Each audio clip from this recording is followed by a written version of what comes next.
Pastor Fiene is known to many on YouTube as the creator of Lutheran Satire, but he is also a pastor in the Lutheran Church here at Prince of Peace in Crestwood. And it just so happens that during my time in St. Louis, he is my pastor as well. So I thought it'd be great to have him on and have a bit of a chat. So Hans, thanks for your time today. It's my pleasure to be here. And if you hang around long enough, maybe I can even persuade Pastor Fiene to do his excellent Australian accent. I was thinking of doing the whole interview in my Australian accent. And I'll do it in American. We'll give it a shot. Yeah. I'll see how it goes. Very good. So, Pastor Fiene, perhaps we can begin by just thinking about right back to your early life, just hearing a bit about what's made you the person that you are and the Christian man that you are and the pastor that you are. So tell us a little bit about where you grew up and the sort of family you grew up in. Yeah, so my dad was also pastor in the Lutheran Church Missouri Synod. He was assigned to a congregation in Munger, Minnesota. When I was born, Munger is a suburb, little town right next to Duluth. I don't know if Duluth is big enough to have proper suburbs. But I was born in Duluth, Minnesota, so that's, for those of you who don't know, that's northern Minnesota, very, very frigid. I was born in December, which, if I'm adjusting for the Australian audience, that's the winter here, as you guys may well know. And so very frigid temperatures, born in the same hospital as Bob Dylan, which is a fun thing, just a fun small fact. But grew up in an LCMS family. We moved shortly after a few months after I was born, to Sandy, Utah, which is a proper suburb of Salt Lake City. So I grew up my earliest years until I was about 7 years old, 7.5 years old.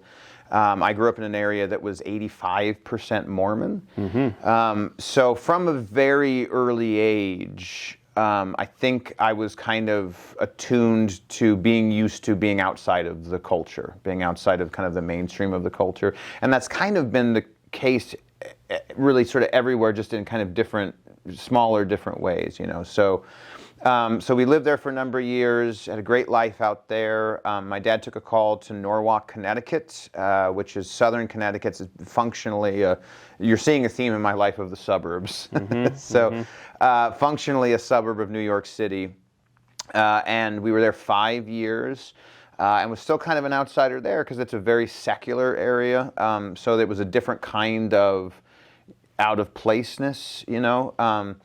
And then we moved to, then when I was almost 13, we moved to Indiana, which is very much what I consider to be where I'm from. Just a suburb of Indianapolis, a wonderful town called Zionsville, Indiana, which used to be it was kind of a mixture of like good old boy Indiana town, and then, but increasingly upper middle class suburb. Now it's like, as I describe it, it's like Mayberry with hot yoga is sort of the way that it is now.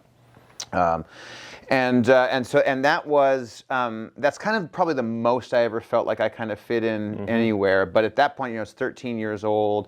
I grew up in a family. I have a lot of cousins. I have uncles who were pastors. We shared a lake that we would go up to during the summertime. So understanding your role as kind of people fighting the good fight of faith was really, really apparent to me my entire life. My grandfather was Robert Preuss, who was the president of the Fort Wayne Seminary, was unjustly removed from his call in 1989, I believe it was, by the then president of the Lutheran Church Missouri Synod. There was a years-long fight about that for him, which ultimately ended up in him being exonerated. But it ended his life quite early, so he died when I was a freshman in high school. So that was kind of in the air from the time that I was 8 years old.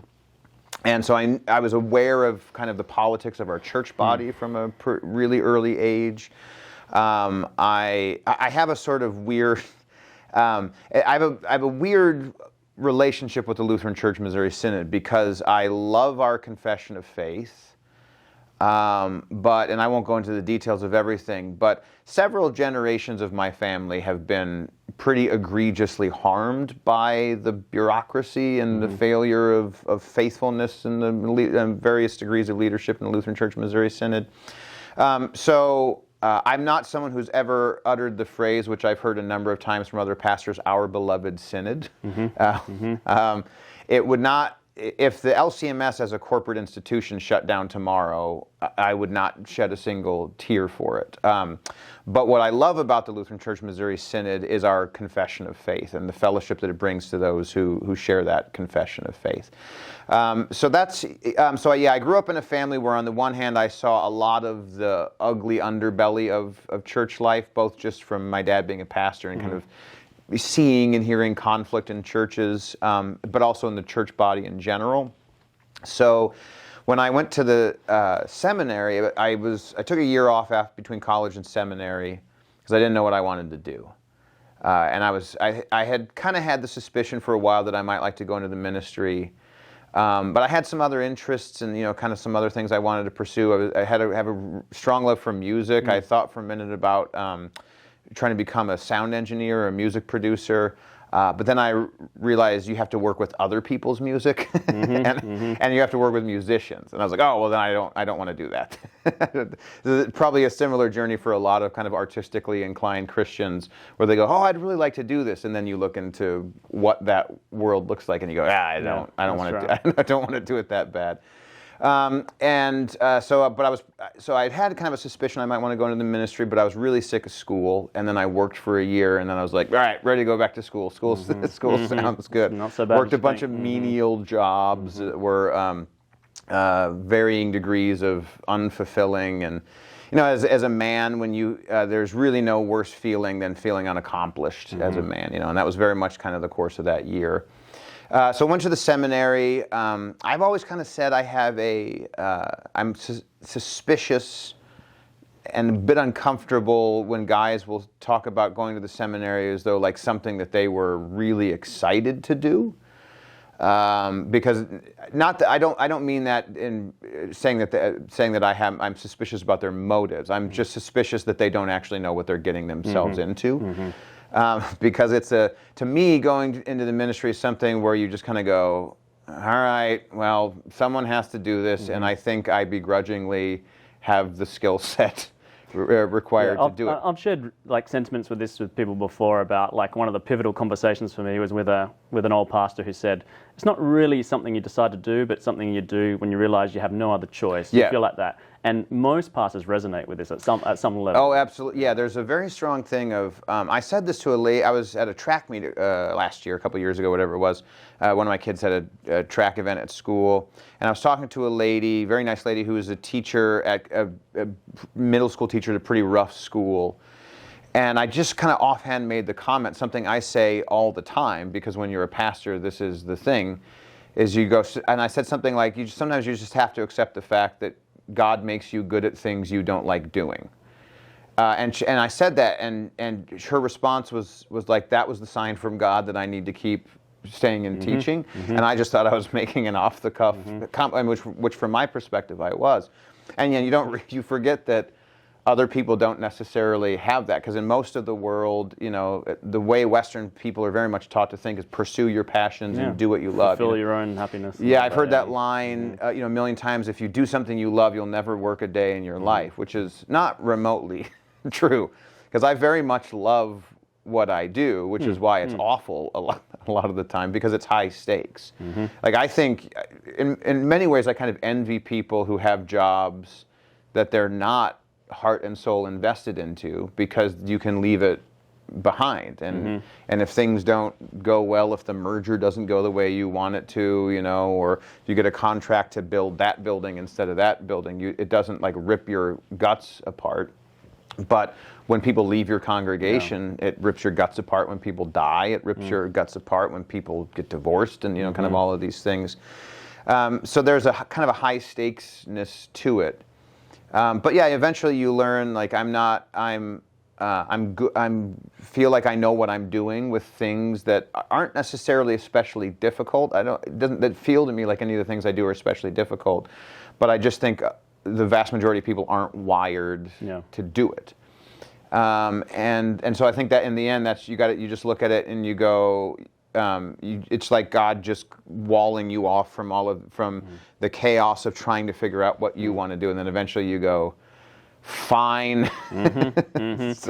So just to circle back to your child, just hearing you tell this story again, which we've talked about these things before, but it makes me realize, I think some of the reasons that I resonate with your own story myself, because we actually have quite a bit in common. I've also been exposed to a lot of politics in the church from a young age, and I'm also a pastor's kid and have become a pastor. One of the things I'm curious about just hearing that story again is, we probably both know people who have been in similar situations, who have not only not become pastors, but have given up on the faith because of everything that they've seen. And I'm wondering, have you reflected much on, was there anything in particular, apart from God's grace, that enabled you to not become bitter against the church to the point of giving up on God? Was there, what in amongst the politics and some of the difficulties of life in the church for your family, what was family piety like? Did that have influence on you? Or? Yeah, I think very much so, because I'm by nature a very cynical person, which is obvious from anyone who's ever seen any of my creative output. Well, that was my next question related to all of the stuff with the church, is how that relates to Lutheran Satire. We'll come back to that. We'll come back to that, yeah. But I mean, a big thing obviously was, in the case of what was going on with my grandfather when I was younger, what I saw first and foremost with my grandfather, I didn't see him a ton growing up, but we would see them when we were at the lake at the summertime. And my grandparents would come across the lake, and I'd gather with my aunts and uncles and cousins, and we would have church at the cabin, and no one brought hymnals, and so my aunts and uncles and my cousins and my grandparents, they would sing hymns from memory, and I would feel bad because I didn't know them by memory. But they grew up doing devotions and singing hymns around the house all the time, so I saw the people who were being targeted by faithless people in our external church body, clinging to the faith even more tenaciously. And likewise I saw that the people who were defending them, namely my parents, were raising me to believe in forgiveness and mercy. So a big thing for me was, because I know that, and I've had this conversation with people before. They go, "Oh, well, I don't believe anymore because I was hurt by people in the church." And I just go, "Look, I'm not going to beat everyone in the who was hurt by the church contest." But odds are I'll probably beat you, because 75% of the time when people tell you they've been hurt by the church, it's they wanted to sin and the church told them no. But obviously there are people who've been, there's horrific abuse that's occurred. So I don't mean to make light of that, and I'm not going to challenge anyone to that competition. But your average person off the street, I'll win. You got a few stories, yeah. Right. I'll beat you at that. But it was always very clear to me and obvious to me that the people who were causing chaos and division that greatly impacted my life, that they were doing that in spite of our confession and faith, and not because of it.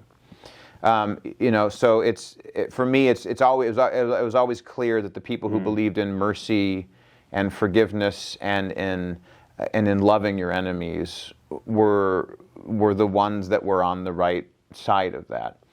So I never felt anything growing up that was anywhere approaching, oh, how could I be a part of this church? If this is how they treat people. It just never, and still to this day, that just doesn't compute for me. It was always very obvious that the people who were most devoted to the confession of faith and the most devoted to living Christian lives were the ones not perpetrating cruelty.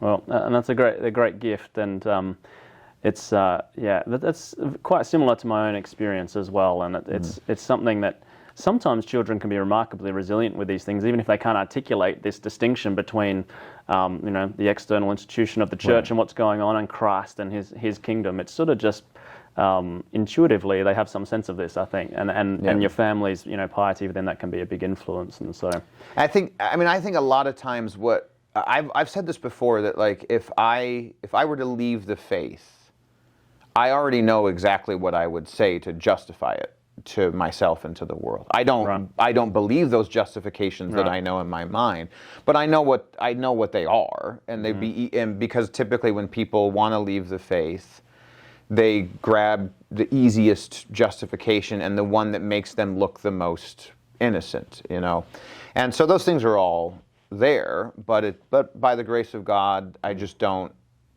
buy it. I don't, I want to be here. That's really just kind of the thing in the end is, well, I love being Lutheran. I love our confession of faith. I love our liturgy. I love our hymns, and most of all, I love Jesus and I love his gifts that I get.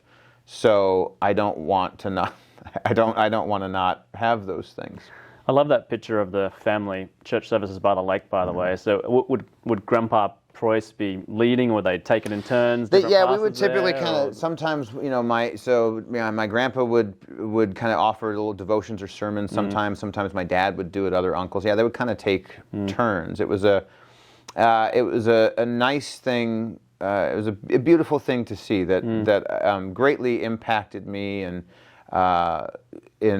in how much our confession of faith meant to me. Yeah, because one of the things you find with families, like over the years in ministry, I've found, talking to people about going on holidays or vacation and you're going to find a church over there or whatever, and it's sort of just like, no, we're going on vacation, right? So, church, we go to church here, and we're not, right. And so it's one thing then to look up a congregation, but it's another thing when you're at somewhere like a lake. This is such a central part of our life that, of course, we're going to make it helps to have umpteen pastors in the family as well. Yeah, that certainly did help. Yeah. So to go back to the connection between this and Lutheran Satire, I am interested in this now, hearing more about your childhood. So how did your YouTube channel come about?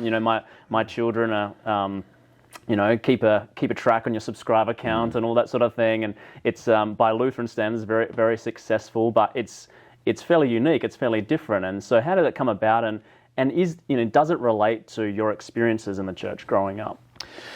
So, I've always had a love for sketch comedy, and a love for just kind of goofiness and silliness, and the way I typically communicate ideas is oftentimes through analogies.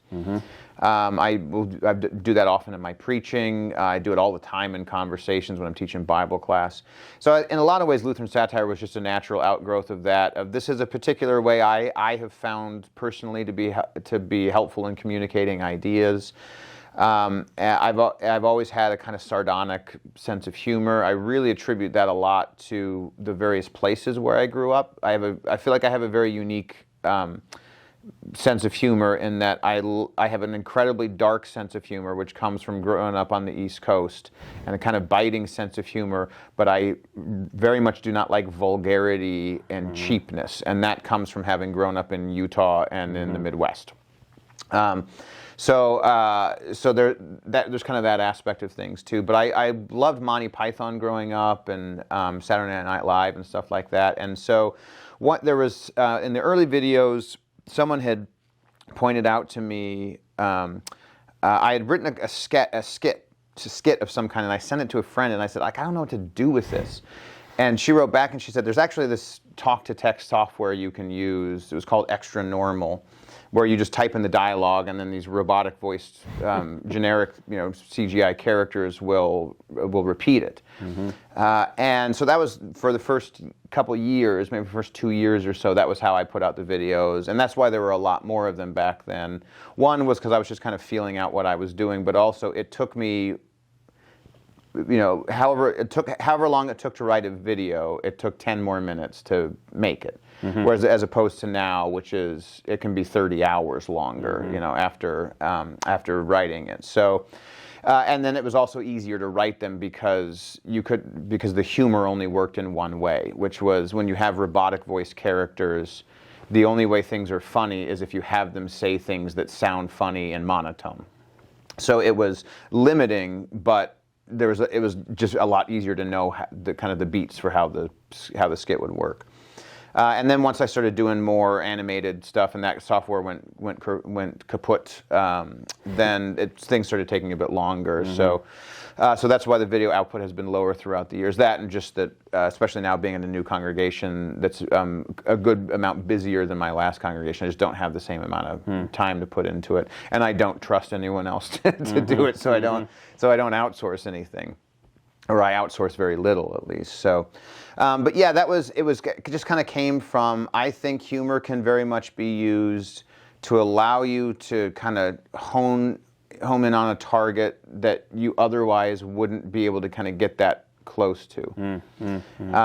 So for a good example would be a video I did a number of years ago called Jim the Anabaptist Fireman, where the idea was he was a fireman who would not rescue children from a burning hospital until they were old enough to say that they wanted to be rescued. And then asserted that you didn't have to worry about them because children are flame retardant until the age of accountability. And so it was a way to make a point where you could get a lot closer to kind of piercing into the issue of a lack of perhaps as serious a regard as it should be for the eternal salvation of children in those who are kind of heirs of the Anabaptist theology. It allowed you to get really close to saying, I just don't think you guys like children, but in a way that was sort of making the theological point that you have to kind of deal with. And when you do things with a wink and a smile, you're always letting people know this is not against you personally. I'm just kind of picking at the idea here. Humor goes up to that line and just takes one step over that people usually can't before. Staying just within the court jester's allowed to say things that others are not. One of the other things I wonder about, just hearing your story with Lutheran satire and the approach of humor, is you come from this family that's been heavily involved in the life of the church, in leadership roles, in all sorts of controversy and difficulties, and you remain very firmly committed to the confession of faith of the Lutheran Church, and yet there seems to me to be a little bit of this approach of Lutheran satire that's maybe sort of a reaction perhaps to the history of your own family. Well, there's a sense in which, guys, we can't take ourselves quite so seriously. I don't know if I'm on the right track or not, but it seems like you don't seem to be highly aspirational towards church leadership or these sorts of things. Right. On the other hand, you're coming in for quite a different perspective, and I just wonder how all that fits in. Yeah, I mean, I do think I'd rather be the guy who can say anything than the guy who has to do the thing, which in some ways is just born from a sense of immaturity, and it's easier to criticize things than to actually do things. But part of it is, just that family lineage and of seeing, here are the people that did harm. All right, well, now they're gone. Here are the people who are supposed to fix the thing that happened, and they're not doing it. And so you lose, you see how easily the office just kind of pulls people away from pastoral care. So I've never had any kind of aspirations for any kind of synodical office or anything of that nature. And just from a demographic standpoint, when you look at the future of where things are going, it's a weird thing to aspire to now for me. Like, do you want to be the captain of the ship that's already hit the Titanic, or the Titanic after it's already hit the iceberg? Is kind of what we're doing now, and I think there's better work to be done in preparing for what comes next, even if those in positions of leadership aren't doing that. But I think there is a sense in which we don't want. I don't think people should treat theology as something that exclusively belongs to those who are just super, super, super into church, or that it's a mere academic enterprise. And I think when you can laugh about things, it shows, well, this belongs to everyone. And when you put out cheap animation with dumb jokes and intentionally bad, creative aspects to it, kind of the whole point is theology is something that belongs to everyone. If you're a Christian, you're a theologian. So you might as well try to be a good one. And I think that's, in the end, that's kind of the thing, is if you can just say, this is not, it's like if you want people to start learning instruments, and start understanding how to read music or learning to love music, that you can't start with the London Philharmonic and kind of indicate to people that this is something that's well beyond them. You got to let them know that this is something that belongs to everyone. I also wanted to just mention about, so we've just come from a Matin service here at Prince of Peace, where you're the pastor, and there was no YouTube videos, there was no no jokes happening, and all the sorts of things that people might see on Lutheran Satire. Same on Sunday morning, so you come along here and you lead the liturgy very reverently, and you preach God's word faithfully. And in Australia, we would say with a pretty straight bat. That's a cricket reference, by the way, but it just I like that. not too much playing around.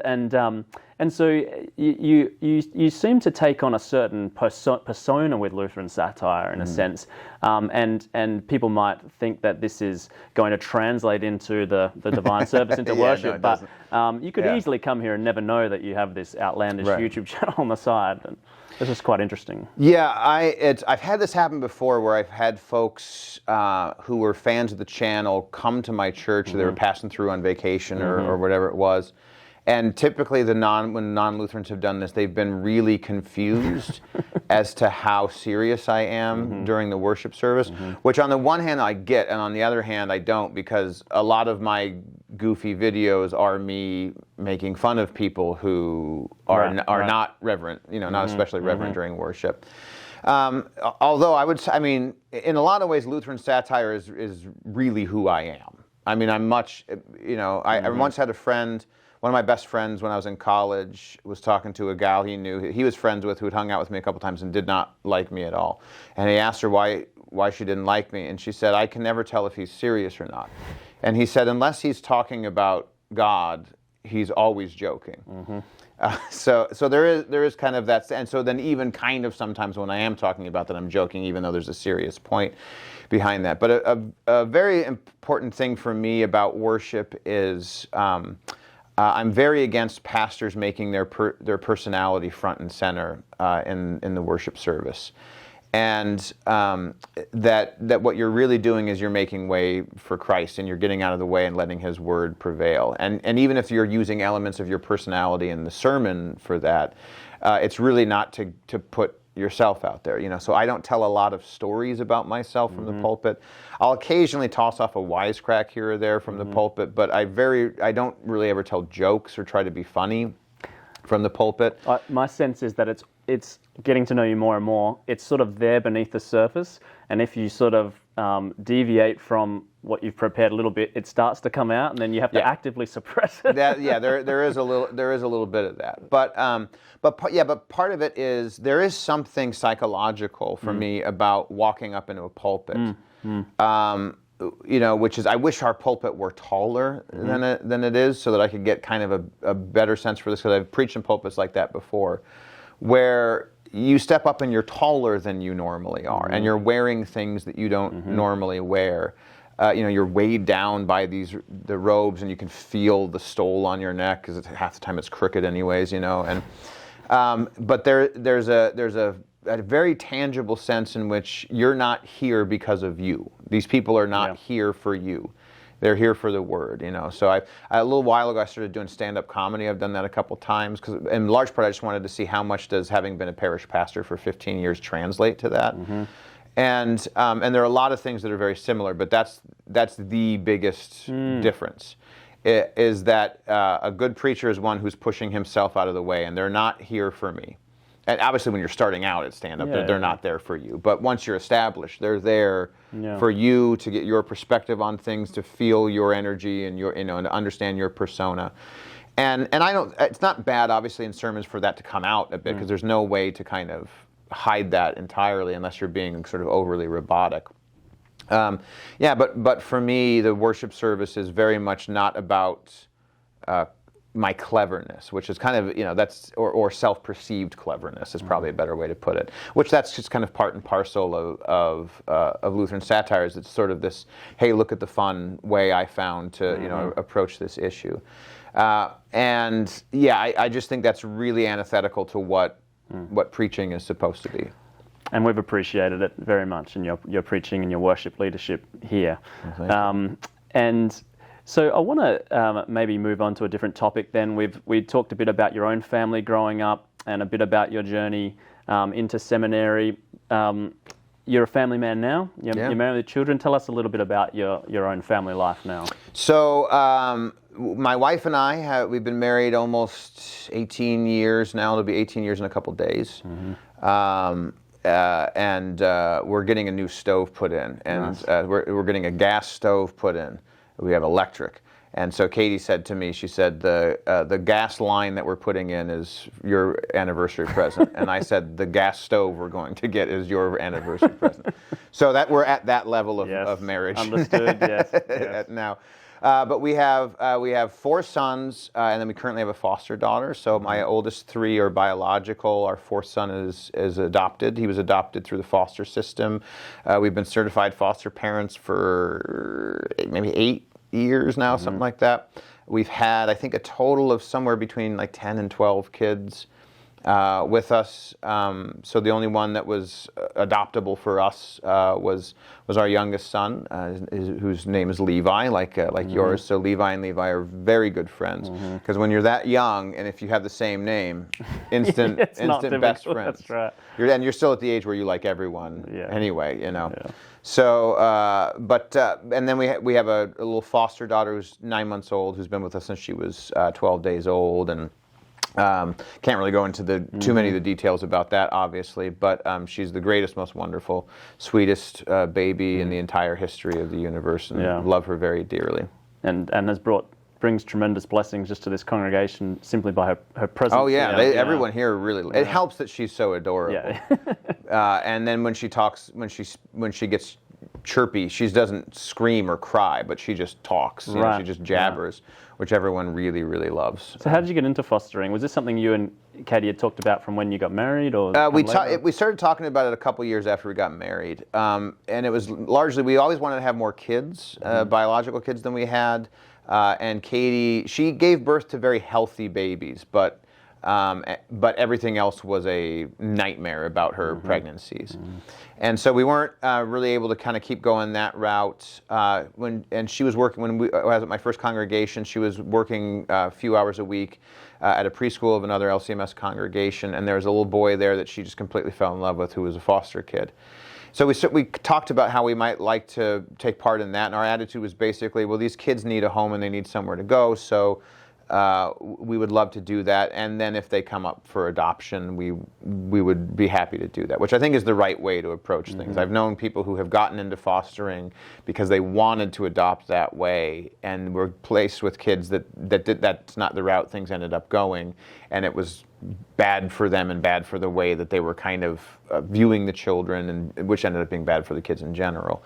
So that can be a bit of a dangerous thing. So I think when people do it, you really have to approach it from the perspective of God's going to make the decision on this, not us. We'll leave things in His hands, and you don't want to covet children that aren't yours. And if the state gives them to you, then that's God giving them to you, and they're your children. So, we had a number of kids.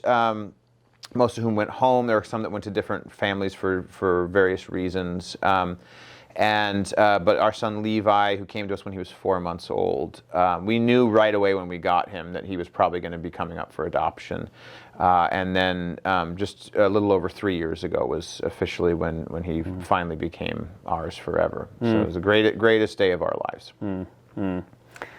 And when you think about, we talked earlier about the faith in your family growing up, and here we are, I don't know, 25, 30 years later or something. And so as you think now about handing on the faith to your own children together with your wife, how is that different from when you grew up? We're not that dissimilar in age from when we grew up, and what sorts of challenges are there in doing that in today's environment, and just what does it look like for the Fiene family, faith in the home?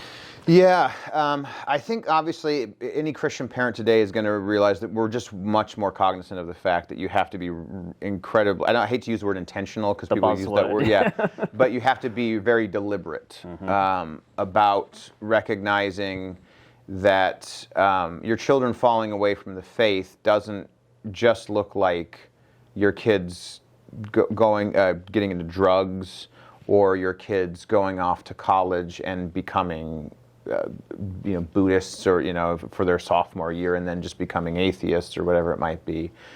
And it doesn't, and very often it looks like your kids still being somewhat connected to a church, maybe even being entirely connected to a church, but seeing that connection as an expression of, this is what I do to be a good person, rather than something that's truly born from faith. I've seen a lot of people in extended family circumstances sort of go that route, and so I think in a lot of ways it just involves a lot of pretty direct conversations with your kids, and on things where you say, all right, well, you can't, things that we kind of had the luxury to be a little bit lax about or not really focused on, you don't have anymore. I think parents need to be significantly more keyed in who their children are dating. And the relationships that they're having, because the typical suburban Christian way of doing things is, you date for a while, and then a couple of years, and you get real serious, and then you kind of start to talk about religion at the last minute if your parents make you have that conversation. And they don't realize that this is like having a gym partner. If your gym partner doesn't want to go to the gym, you're not going to be more likely to want to go to the gym. It's going to, whoever is kind of the weakest in that regard, that's the way that things are going to typically be pulled. So I think that's a big aspect of it. I think, I can't tell you how many conversations I've had with people throughout the years, kind of going back to what you were saying about like vacation, in terms of where their kids will go to college. You go, where are they going to go to church? Oh, I don't know.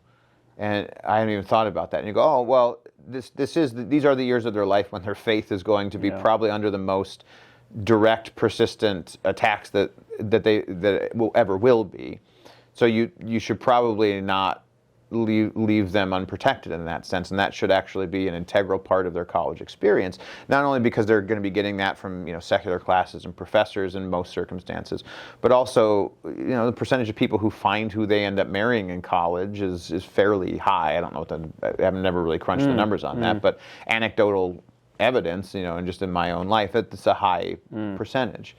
And so you probably don't want to be meeting the person you're pairing up with when you're at the point in your life when you're going to church the least and praying the least and drifting the most,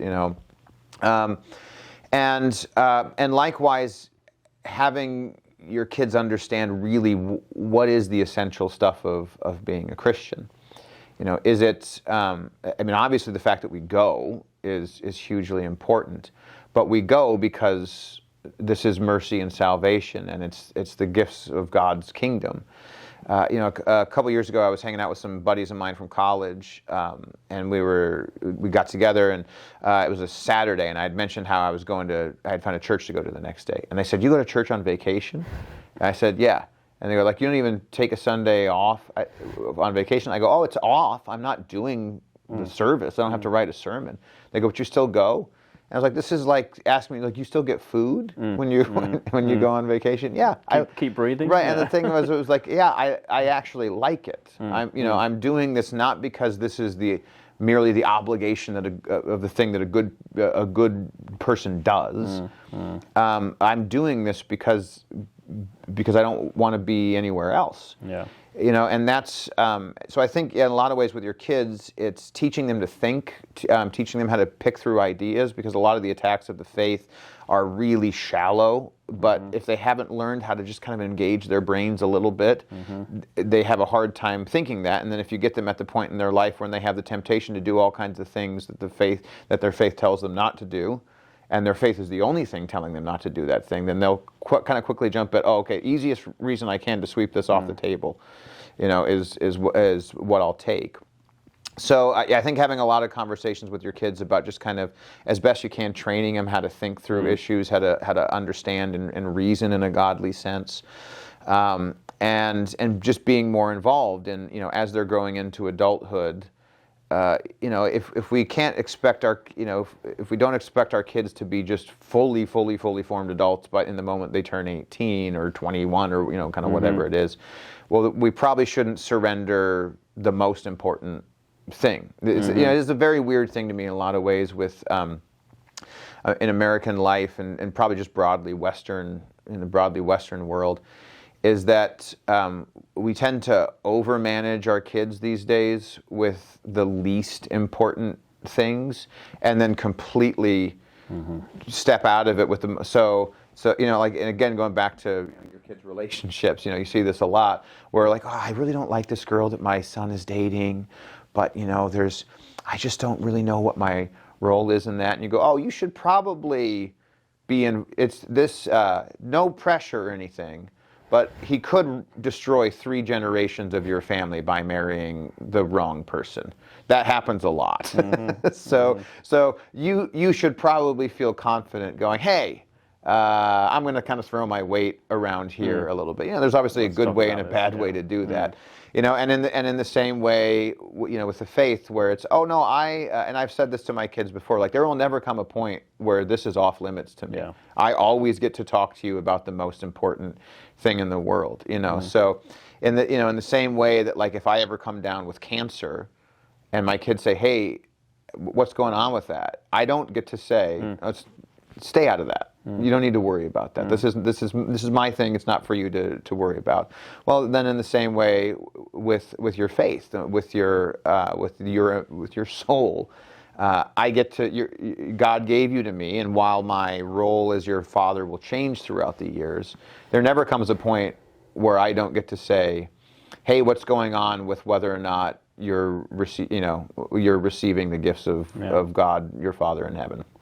That's really helpful, and just one thing to pick up on from that is this emphasis you have in terms of helping young people to think through some of the things that are going on in the culture. I think is really important in our day, and increasingly important, and something I've noted, because I guess there can be a tendency in our circumstances in the West to retreat, to completely protect our kids to such an extent. That's one way to deal with everything that's going on.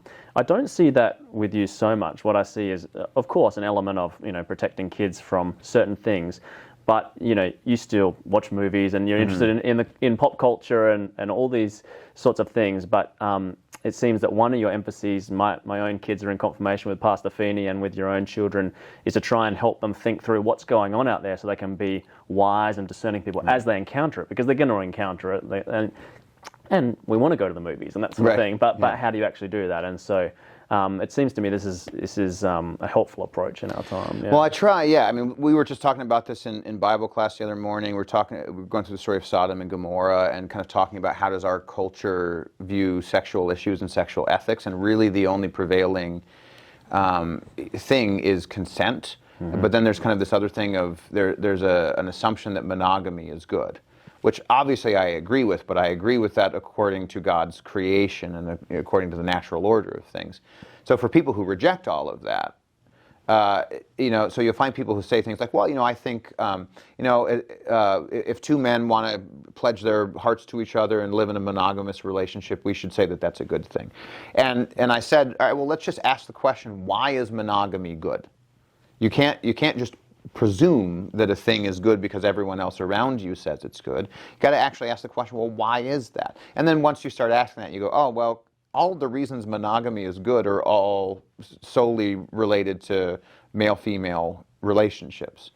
So all right, well then let's kind of dig deeper into the things that we're into, the presuppositions and assumptions that we're dealing with, and that's definitely a thing I try and do in the life of my kids and confirmation with the congregation in general. Is the world will throw a bunch of, well, we all know this is true, things at you, and you have to always question that. You have to always say, well, how do you know the things that you know? Based on what? Do you know that? I'm from Indianapolis. I don't. So I will always hate the New England Patriots. But there's a story of their coach, Bill Belichick, who's kind of inarguably, the greatest NFL coach of all time, who when players would be getting braggartly, and they're saying, oh, we're going to destroy these guys next week, and he'd say, based on what? How do you know you're going to beat them? Because if the answer is, because I'm really fired up to do that, well, they feel the same way. You need to have an objective reason to say that you know the thing that you know. what's the evidence for the thing? Where are you getting your knowledge from? And so I think as Christians, the more that we do that, and I am genuinely very confident about this for the future.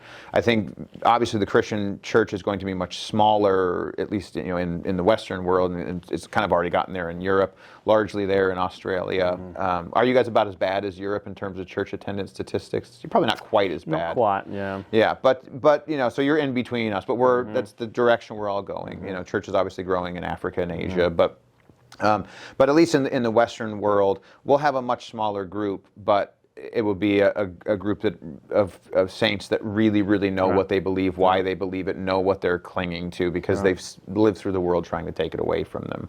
Who go to church on vacation. And who go to church on vacation. You've been very generous with your time, Pastor Fiene. Just two more last quick questions. As you look back over your own life journey, what are you thankful for? And after that, can you give us a brief Australian accent? Sure. We should have reversed this interview, you doing the American accent, me doing the Australian accent. I mean, when I look back on my life and my ministry, I mean, genuinely, I wouldn't even know where to begin with the list of things that I'm thankful for. Obviously, I'm thankful for the salvation that God, my Father, has given to me in the blood of Christ. I'm thankful for the call of the Holy Spirit, for preserving me in the faith in times of great blessing and in times of great need. I'm profoundly thankful for my parents for teaching me a love of Christ, a love of theology, a love of salvation, but also a love of music and humor and companionship. Incredibly thankful for my wife, who I couldn't even begin to list the numerous ways it makes my life profoundly better. There's no way on earth I would have survived my first couple of years in the ministry if I didn't have my wife. I would have quit for any number of reasons. But for my wife, who has preserved me and held me up in times of profound sorrow and despair, who's very much been the light of Christ to me in those instances. My kids, who have done all of that, I've learned so much about what does it mean for God to give up everything to have us as His own, through my own children. I'm incredibly thankful for every sheep that I've ever had, even the ones who've made me kind of want to pull my hair out, which is it's a small percentage, but I've learned humility and mercy and patience and all of those things, and yeah, I mean, I'm just absolutely everything. Profoundly grateful for every gift that God has poured out upon me, even those gifts that in the moment very much looked like curses. And the Australian accent? Well, all right, we'll give it a shot. It's not bad. It's not bad. It's not bad. It's all right. What's even more impressive, I've got to say, is that you can distinguish Australian from New Zealand, which not many people can do. I'll go through that real quick. So here's how you do the difference, right? So Australia, we all know how it was founded, from a penal colony and all that. So it's gruff, Not the Germans, they're free settlers. Okay, well, no one cares about the Germans, But it's gruff and tough, and people who fight in kangaroos and koalas, and so it's kind of tough. So to go from Australia to New Zealand, you got to smooth it all out because the New Zealanders are much sort of calmer people, and then you got to shove everything up into the nose, right? And then everything you say, it's got to sound like it's a question. So thank you, Mr. Pfeiffer. It was a nice time talking to you. I hope we can do it again. Well, thank you, Pastor Fiene. It's been a real pleasure. That is so weird to hear you say that. God bless you. God bless you too.